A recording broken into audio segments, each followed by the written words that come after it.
स्वागत है आपका हमारे चैनल लक्ष्य अड्डा पर। आइए संस्कृत 10वीं कक्षा के जो भी ऑब्जेक्टिव और कुछ सब्जेक्टिव क्वेश्चन जो भी हो सकते हैं उसको देखते हैं। चैप्टर है आपका द्वितीय पाठ पाटलिपुत्र वैभवम। बच्चों, मेरी यह जो है एक तरह से आपके लिए प्रत्येक सब्जेक्ट का सहायता प्रदान करना, यूँ कह लीजिए, एक प्रयास है जिसके माध्यम से मैं आपको अच्छे रिजल्ट लाने में सहयोग कर रहा हूं। अगर आपको यह वीडियो अच्छा लगता है तो वीडियो को लाइक शेयर ज़रूर करें। अगर किसी तरह का कोई क्वेरीज है तो उसको आप कमेंट बॉक्स में ज़रूर कमेंट्स करें। कोई सजेशन भी है तो मैं आपका वेलकम करता हूं। चलिए वीडियो को शुरुआत करते हैं और पहला क्वेश्चन देखते हैं। बिहार राज्य की राजधानी है, क्या है? पटना। लेकिन बच्चों क्या है कि आंसर जो है ऑप्शन में आपको पाटलिपुत्र भी मिल जाए तो लगाना है, ठीक है ना। इस तरह से है दूसरा क्वेश्चन। पटना का इतिहास पुराना है, कितना वर्ष पुराना है? तो यह आपको पढ़ना है कि 2500 वर्ष पुराना है। सभी कालों में पटना धारण करता है, किस चीज़ को धारण करता है? तो आपको बताना है महत्व को, ठीक है ना। अगला क्वेश्चन है चौथा क्वेश्चन। पटना विशेष क्षेत्रों में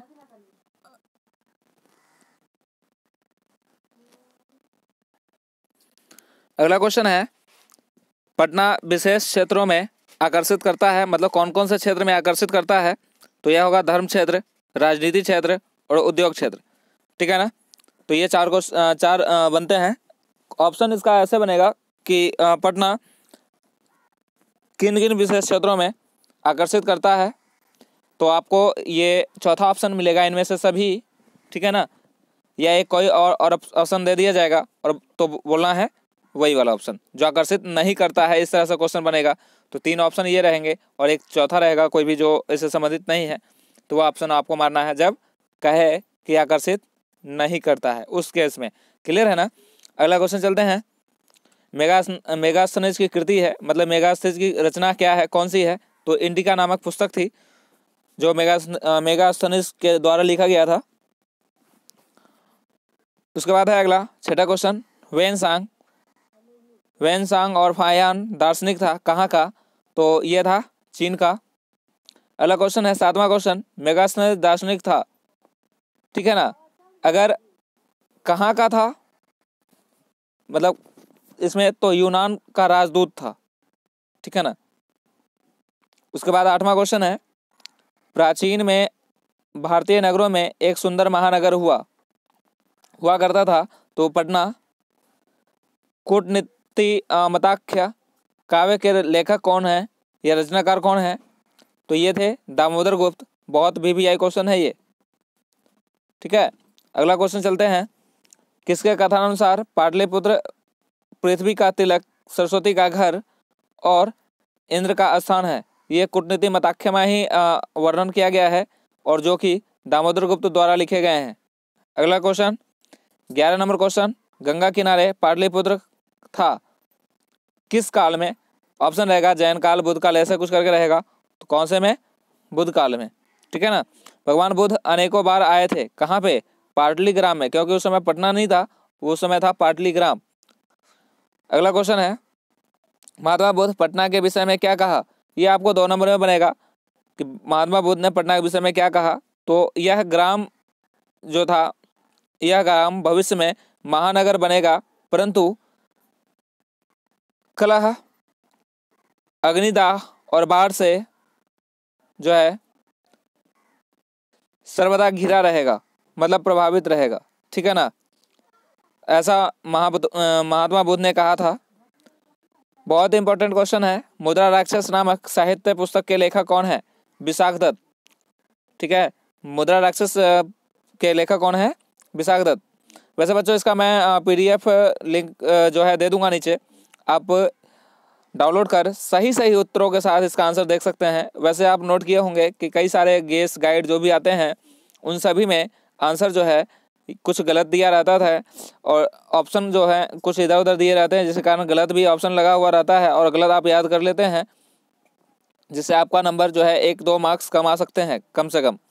तो इस तरह का गलती ना करें। और PDF अगर आप डाउनलोड कर सकते हैं तो डाउनलोड कर लें, डिस्क्रिप्शन बॉक्स में मिल जाएगा। 15वां क्वेश्चन है, किसके शासनकाल में पटना का शोभा रक्षा व्यवस्था बहुत अच्छी थी? तो इसका ऑप्शन आंसर होगा चंद्रगुप्त मौर्य, ठीक है ना। प्रियदर्शी कौन थी, प्रियदर्शी कौन है? राजा अशोक। पटना नगर का वैभव प्रियदर्शी अशोक के समय में बढ़ गया, यह किसने लिखा है? जो यूनान के राजदूत मेगास्थनीज थे वह अपने पुस्तक इंडिका में इस बात को जानकारी दी थी कि प्रियदर्शी अशोक के समय में जो है यहाँ का वैभव, पटना का नगर का वैभव बढ़ गया था। तो इसका आंसर हो जाएगा यूनान के राजदूत मेगास्थनीज। काव्य मीमांसा नामक लेखक जो है प्रमुख शिक्षा ग्रंथ के लेखक कौन थे? ऐसा भी कई बार पूछा जा सकता है कि काव्य मीमांसा एक ग्रंथ थी, किस प्रकार की शिक्षा ग्रंथ थी, तो इसके लेखक कौन थे? मान लो पूछा जाए आपसे लेखक, तो यहाँ है राजशेखर। 19वां क्वेश्चन है, बहुत समय तक पटना का सरस्वती परंपरा चलती रही, यह किसके ग्रंथ में कहा गया है? राजशेखर के काव्य मीमांसा नामक ग्रंथ में कहा गया है, ठीक है ना। अगला क्वेश्चन चलते हैं, 20वां क्वेश्चन, पटना में शिक्षित विद्वान कौन कौन है?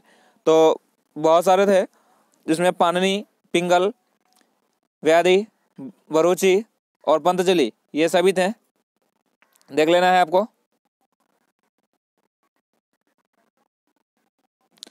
पुराणों में पटना का नाम मिलता है पुष्पपुर या कुसुमपुर, दोनों मिलते हैं, तो आपको जो ऑप्शन में मिलेगा उसको मारना है।